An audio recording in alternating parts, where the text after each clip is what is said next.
আজকে সেই ধরনের ঘটনাই আমরা দেখতে পেলাম। আপনারা মিডিয়া যারা এখানে আসছেন আপনারা সকলে এটা দেখতে পাচ্ছেন।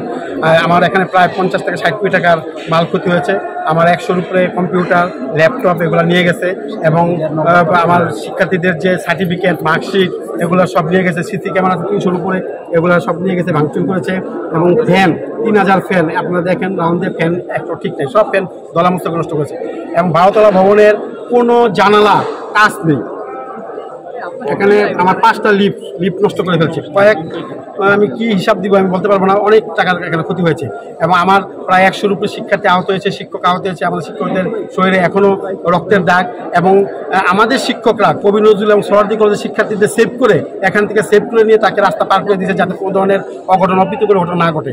আমরা পক্ষে ছিলাম সব কিছুতেই, কিন্তু আমাদের বিপক্ষে আজকে এই ধরনের ঘটনা ঘটেছে। এবং প্রশাসনকে আমরা জানিয়েছি সকাল থেকে, কালকে রাত্রে থেকে, কিন্তু তাৎক্ষণিক ওই সময় আমরা প্রশাসন থেকে কোনো ধরনের সাড়া পাইনি। দুই পক্ষের কোনো কেউ নিহত হয়েছেন? না, কোনো শিক্ষার্থী নিহত হয় নাই, তবে কিছু আহত হয়েছে। তবে আপনাদের বৈঠকের কথা শুনছি, বৈঠকে আসলে কি হবে? আপনারা বৈঠকে আমরা বলবো এখন কি হয়, শান্তিপূর্ণভাবে এটা যেন সুন্দরভাবে সমাধান হয় এবং এই ক্ষয়ক্ষতির পরিমাণ কিভাবে কি সমাধান হবে এটা আমরা বসলে পরে বলতে পারবো।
আচ্ছা, আবার তো টাইম নষ্ট করে যান।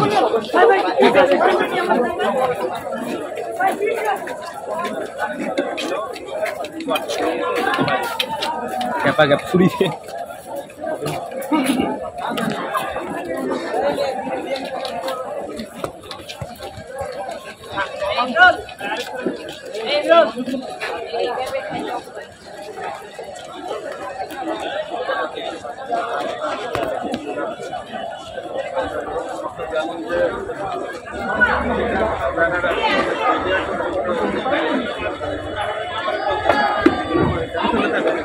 আমার কল দাও।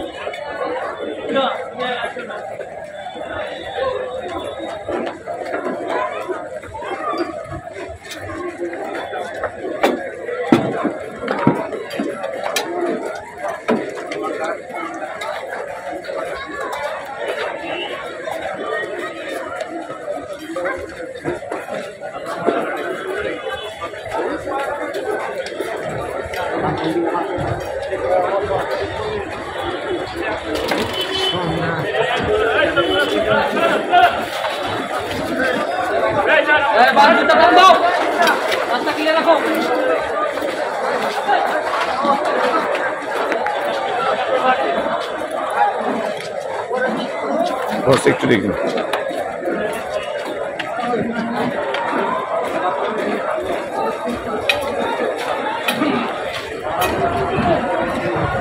গ্যাস গান একটা আসলে নাকি? আমরা তো একসাথে যাই।